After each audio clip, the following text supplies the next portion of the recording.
So it was 6 years ago, was it? It Yeah. was the first it was not ATD. It was the first training magazine conference and expo I went to. It was in Atlanta, Georgia. And this, I think, was the last time before they went to Orlando. Uh-huh. And welcome to Lessons from Learning Leaders, by the way. I'm Dwayne Lester. Joining me today, Pete Blank. And Pete was at that training conference and expo in Georgia, in Atlanta. And I remember his session. The only session I remember as much as yours, Pete, is the 3 days I spent with Bob Pike. Of course. Yeah, I mean, that's going to any time with Bob Pike was time well spent. Yep. No doubt. But I remember going into your session. It was kind of a college classroom kind of situation. I sat a little bit higher up in the back, but the session that you taught, I use the lessons from to this day. I appreciate that, man. And I remember that session. It got a lot of good feedback. And then you and I stayed connected to that. And I remember bumping into you again when they started going to Orlando for the Training Magazine Network conference. And then we met walking just through the Coronado Springs. And you're like, I remember this. And we've stayed connected ever since. So Absolutely. I do appreciate that. Well, I appreciate you. And let me give you the opportunity to introduce yourself to everybody who downloads and listens. Tell me about yourself. Sure. Just real quick. I love your story. Yeah, sure. Pete Blank, born in Florida. My current job is I'm the training and organizational development manager for the personnel board of Jefferson County. That basically means I've got a team of 3 to 4 trainers, and we do leadership development training for all of your government employees in central Alabama. So it's about 7,000 police, fire, public works, revenue department, streets and sanitation, parks and rec. And we've got a team of 4 people who help them grow, if you will, with all of your basic, anything you can imagine, from the quote unquote soft skill world to the hard skills of leadership and management and all of that. So that's what I do full time. I also travel the country. Like I was telling you earlier, about 10 times a year, I'll go speak at conferences and do something like that. And just love helping people learn and grow and develop and just get better. That's kind of both of our goals. If we can help people get better, man, it's a great way to make a living. Absolutely. Now, you said before, first of all, how many people in total do you think that your crew is in charge of developing? Well, when you talk about 7,000 local government employees, we're going to see on average probably a third of them every year, and they rotate through each of these cities, because there's about 18 cities under our agency. So it's really neat, because what we can do is bring together police and fire and government employees from different cities. They come to the same classrooms, but we're all sort of brainstorming and, well, this worked in my city. Will it work in my city? So it goes great there. And again, prior to that, which I can't believe I forgot to mention, but I did work at Disney for about 13 years. I had an internship there when I was in college and spent 13 years at Walt Disney World and working for the Walt Disney Company, doing everything from operations all the way into learning and development. Finished there at the Disney University, helping cast members become better at what they do every day. Outstanding. Now, that's really the central point, or the central theme of the training that I went through with you was talking about how everything at Disney is there for a purpose. Yeah. Even what I didn't even realize, and this is just an aside, I realized that Disney actually has what is kind of known in the industry as an invisible paint. So they'll put this paint on buildings and you won't even notice the building's there. And it's weird. But like you said, everything there is there with purpose. Right. And can you tell us how you took that lesson and applied it to learning and development? Yeah, it's great, because when I work there, there's a central theme of purpose that ties into everything. The purpose is for the customer, the end user. Well, when I was in operations, the purpose was for the paying customer, but also internally, it's for your employees. Your employees need to feel that purpose as well. And we talk a lot about the Disney show. And the Disney show is that when a customer comes in, or a guest, as we call them at Disney, comes in, they should be able to use all 5 senses: smelling, tasting, touching, hearing. What did I leave out? See, smell, taste, touch, Come on. What did I leave out? Sight, See, smell, smell. taste, hearing. And my wife claims I'm a horrible listener, so there's no shock there whatsoever. But we try to incorporate that into the guest experience, but then we started thinking, well, how can we incorporate that into the training experience as well? Because what you get in a lot of organizations, Dwayne, is we'll put all of our time and effort into the customer experience. And then for the training experience, oh, here's a closet we're not using.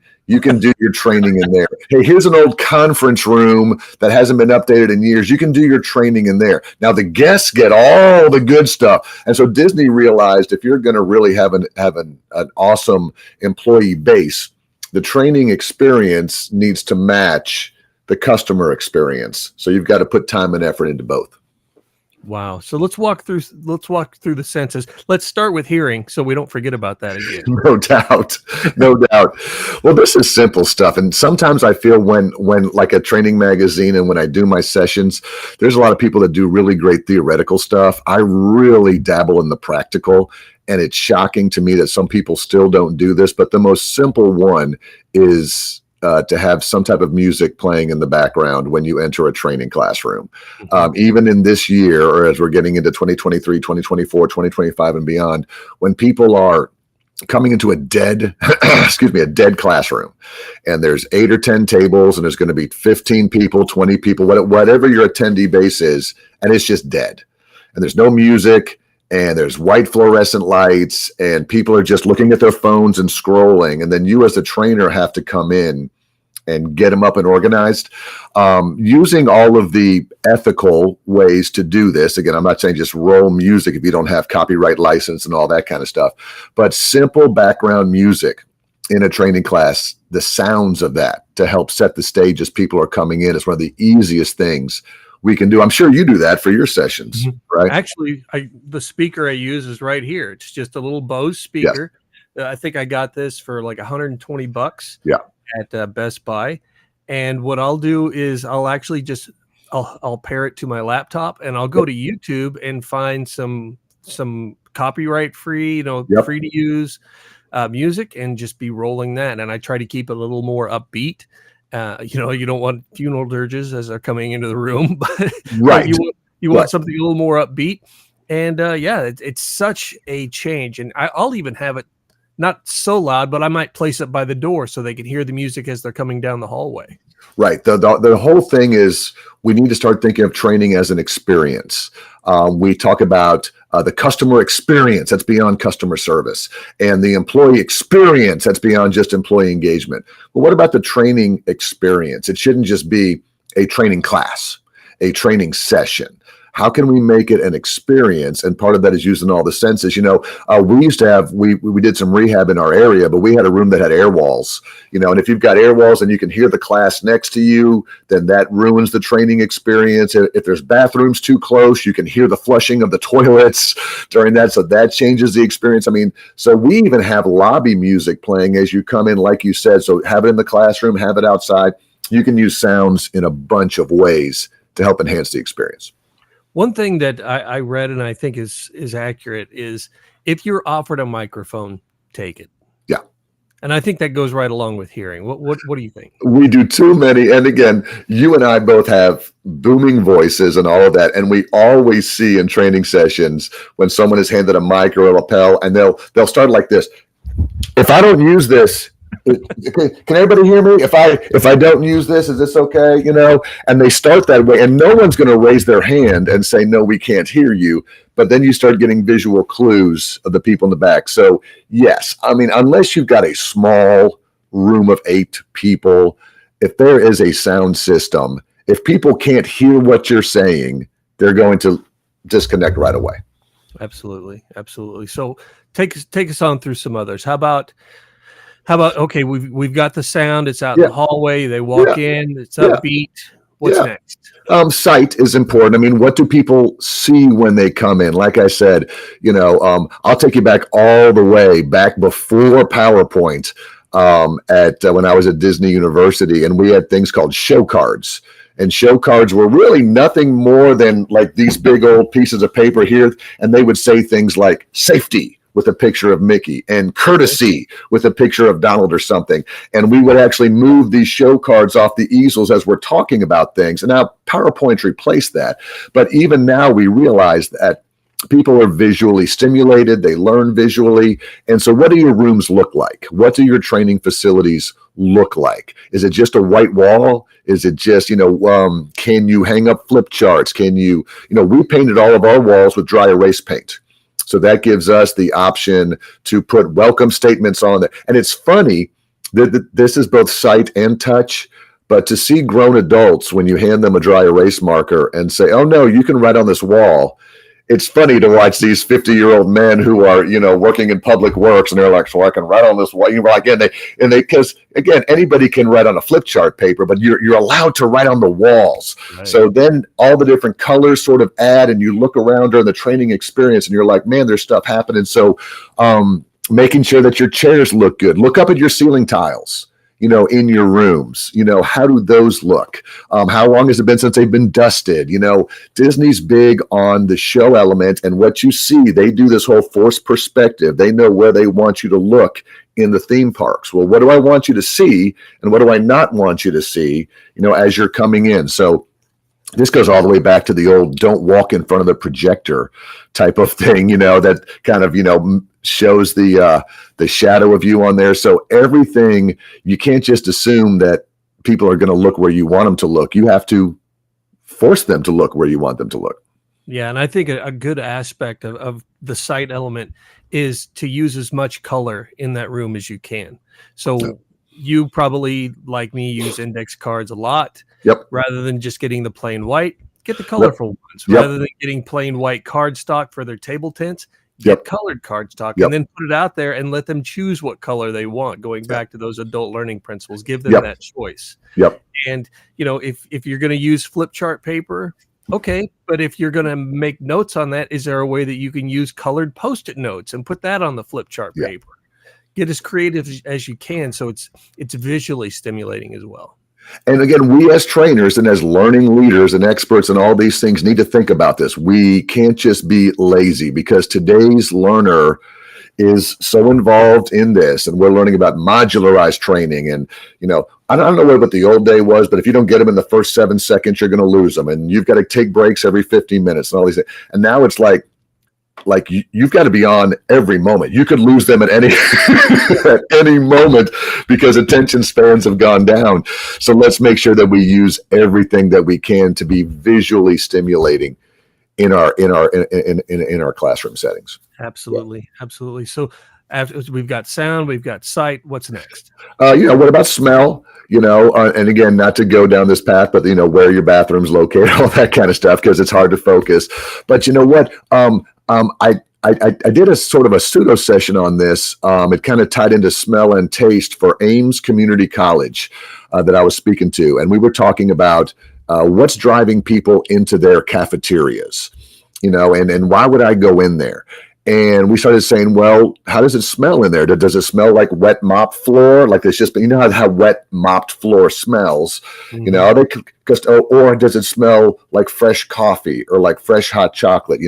We brew coffee all the time in our training sessions, and we want people to smell that when they come in, whether anybody drinks coffee or not. Now you got to be careful with smell, because again, you start spraying too much stuff and it gets into people, and then they say that, I can't focus, and there could be some true health issues around that. But Disney knows the power of smell. Many of our Spaceship Earth attraction, where you can smell the fire, and Pandora, and Soaring over California, where you can smell the orange trees. So there is a power to smell. And what can you do? Oh, I'm sorry, going back to my Ames Community College thing. So we did this whole thing, combination of smell and taste, where they said, well, why don't we create our own specialized drink that smells good, and we'll call it after our mascot. And it was called Artie's Hot Chocolate, or Artie's, because Artie the Aardvark, Artie the Awesome, whatever. And so now their sales went up because everybody wanted to get it because they could taste it. And it just created a whole experiential thing of their cafeteria, rather than just, hey, come get this new punch we have. So the same thing holds true to us. You want people to want to come to your classes because you're hitting all the senses. All the senses. What I've looked at the coffee, because I agree with you. The coffee smell is appealing. I don't know anybody who's like, coffee, that's offensive. I don't want Right. that. Disgusting. Right. The problem that I've faced is our coffee pots are all Keurigs now. So it's difficult for me to do that.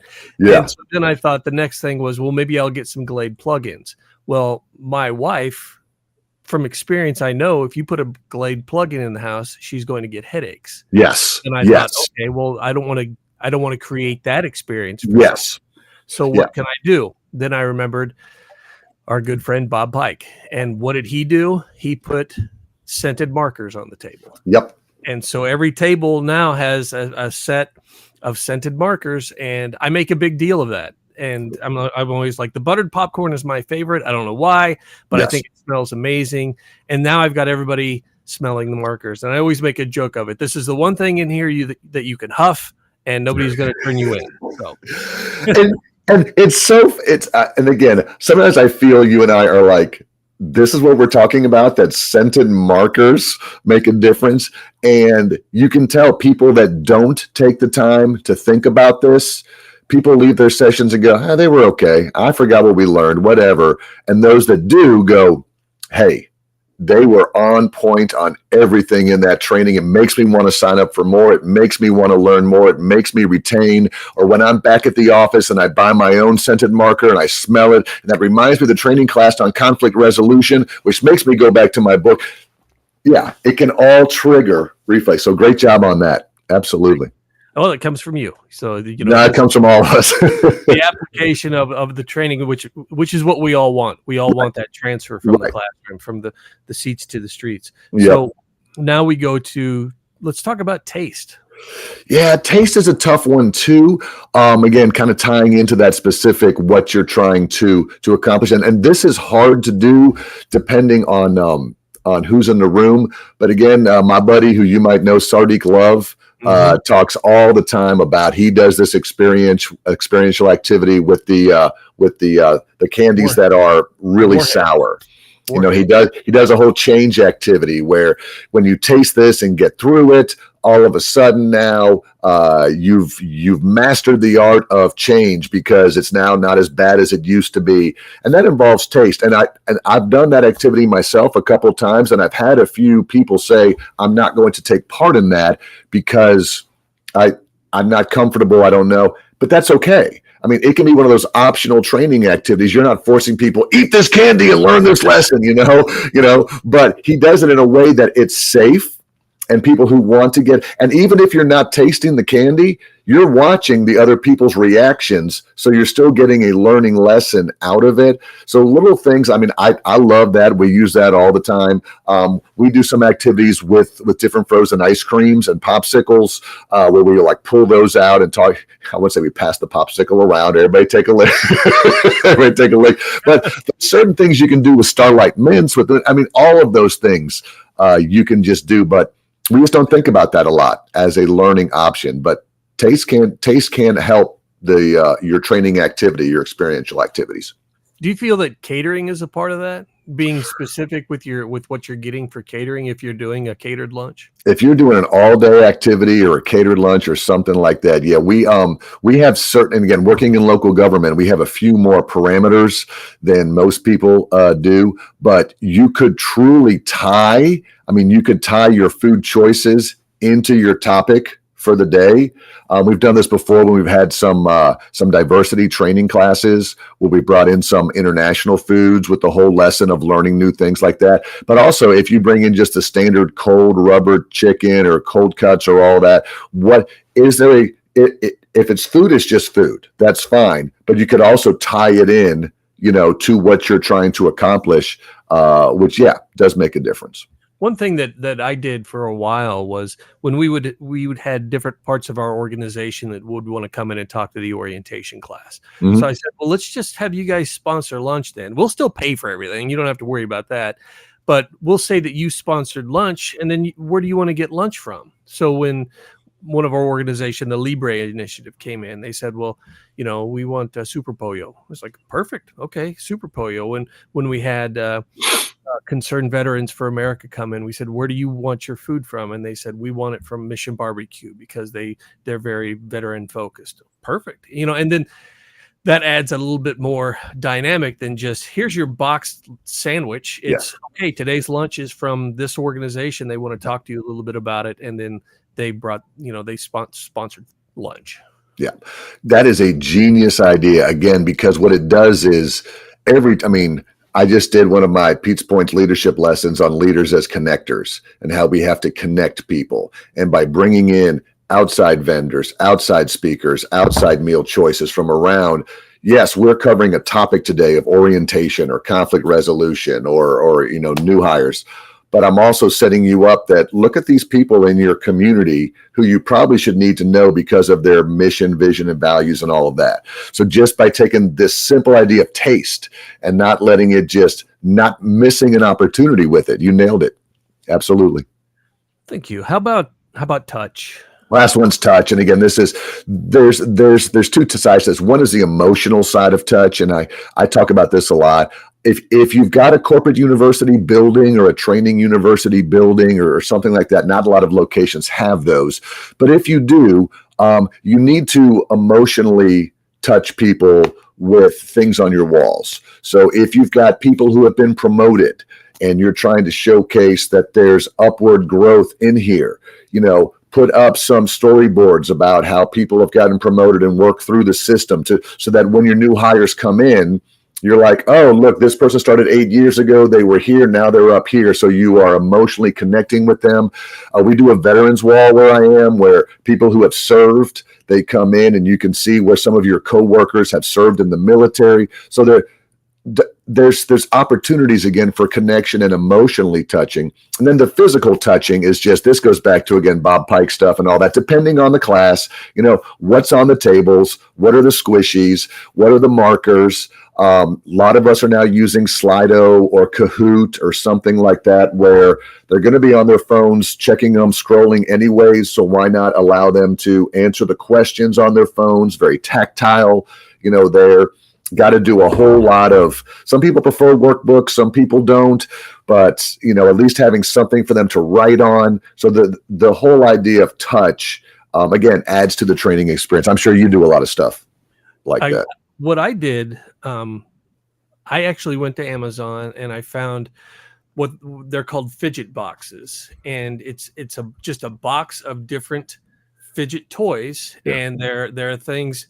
It's funny because I was going through it, and one of the things in there, it's like a little plastic puffer fish. It's what it reminds me of, but it's nothing but like a ball of spikes, and I'm holding it. And I'm like, why would anybody want that? And I'm sitting, next thing you know, I'm rubbing my hands like this and I'm holding it and I'm just looking at stuff and I'm like, what? And I realize I'm doing it. I'm just like, oh, okay. I've got to put that down because it was just so relaxing. I didn't even think about it, but that box of it, someone would look at it and say toys. I'm like, these are fidget toys essentially for people who want to sit there and do something with their hands. Now, we had Dr. Regan Patrick on, talked about the fact that people, there's this learning myth that, oh, well, they're physical, they're tactile learners, and that's a myth. But people do fidget. So give them something to fidget with. And they're, like you said, there's squishy things, there's spiky things, they're just toys. That's what I've done.